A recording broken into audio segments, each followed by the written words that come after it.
Imagine a queen who, driven by an unyielding desire to protect her nation's independence, implemented policies so brutal, so utterly devastating, that they led to the deaths of millions of her own people. Her reign was a terrifying paradox of fierce sovereignty and unimaginable cruelty. This is the chilling true story of the queen who burned her own kingdom, Ranavalona I of Madagascar. In the annals of world history, few monarchs are as controversial, as brutal, and yet as successful in their primary geopolitical aim as Queen Ranavalona I of Madagascar.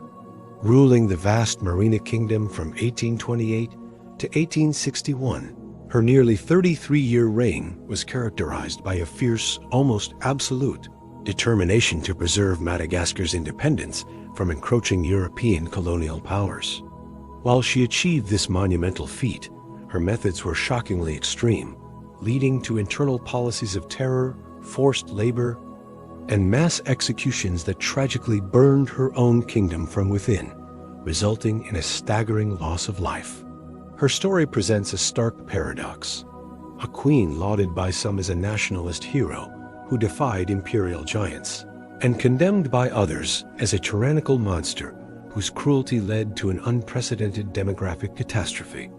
Unveiling her reign is to confront the chilling cost of sovereignty when pursued with an iron fist in an age of ruthless empire building. Part 1. Ascending the Throne. A Ruthless Rise. Ranavallona's rise to power was as brutal as her reign would become. She was one of the junior wives of King Ranavalona I, who had unified much of Madagascar under Marina rule and had pursued an active modernization and pro-European policy, signing treaties with Britain and allowing Christian missionaries. Upon Ranavalona I's unexpected death in 1828, a power vacuum emerged. Ranavalona, backed by a faction of military officers and traditionalists, swiftly seized the throne. Her consolidation of power was ruthless. She ordered the execution of all potential rivals to the throne, including Ranavallona's legal heir and many of her own relatives, ensuring no challenge to her absolute authority. Her first acts as queen signaled a decisive shift, an immediate reversal of Ranavallona's pro-European policies, setting the stage for a period of extreme isolationism. Part 2. The Iron Fist of Independence, Isolationism and Xenophobia. Ranavalona I's defining policy was her unwavering commitment to preserving Madagascar's independence from foreign influence, particularly from Britain and France, who were aggressively seeking to expand their colonial empires. 1. Anti-European stance. She viewed European presence as a direct threat to Malagasy sovereignty and traditional customs. Her reign was a continuous assertion of Madagascar's right to self-determination, often through confrontational means. 2. Expulsion of foreigners. Gradually, but decisively, she expelled Christian missionaries, foreign traders, and European residents. By 1835, she outlawed Christianity, persecuting Malagasy converts with extreme brutality, viewing the religion as a subversive foreign influence that threatened traditional beliefs and her own authority. 3. Economic impact. Her severe curtailment of international trade and her policy of national self-sufficiency led to economic hardship for many, as the modernizing elements introduced by Ranavalona were reversed. The economy became increasingly reliant on traditional, coercive labor systems. Part 3. Burning her own kingdom. Internal policies of terror. To achieve her goal of absolute sovereignty and self-sufficiency, Ranavalona I enforced internal policies that were horrifically repressive, directly leading to a catastrophic decline in Madagascar's population. This is the tragic sense in which she burned her own kingdom. 1. Fokonolona and Fanompoana. She intensified the traditional practice of Fanompoana, a system of mandatory unpaid labor for the state. This was used for massive public works, including building vast defensive walls around the capital, roads, palaces, and constructing huge armies and rudimentary industries.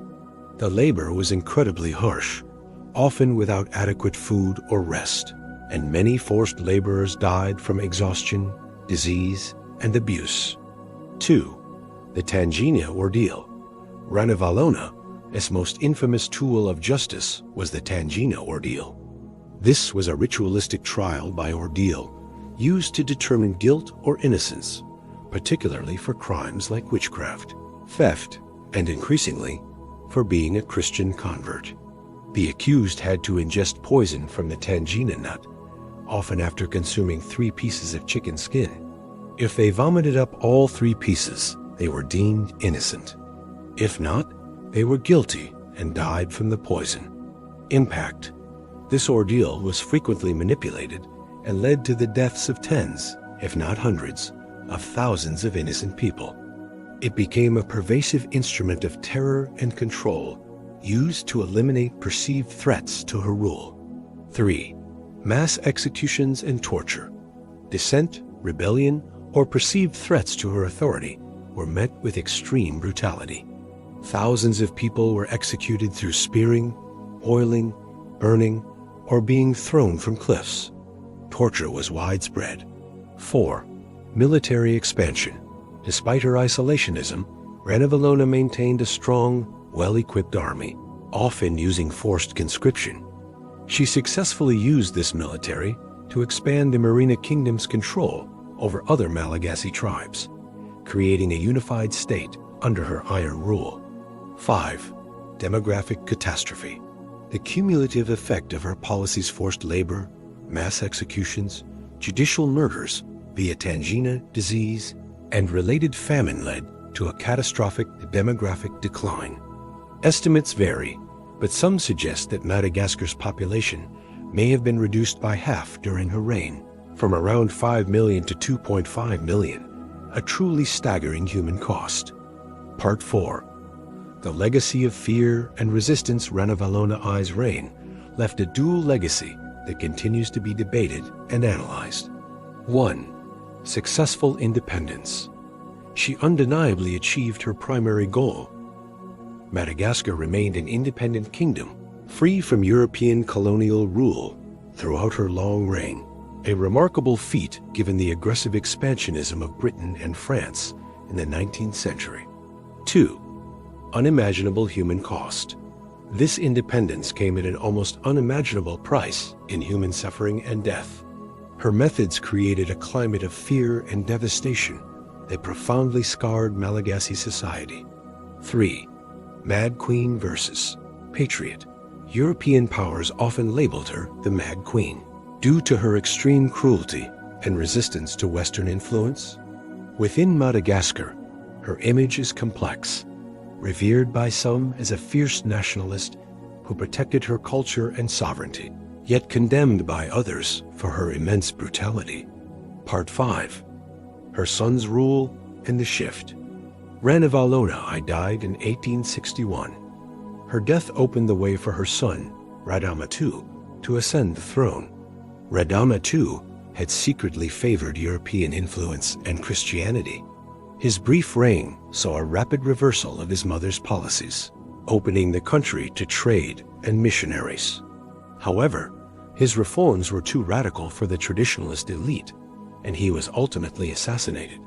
This shift, while initially promising openness, eventually weakened Madagascar, paving the way for it to become a French colony in 1895. Conclusion.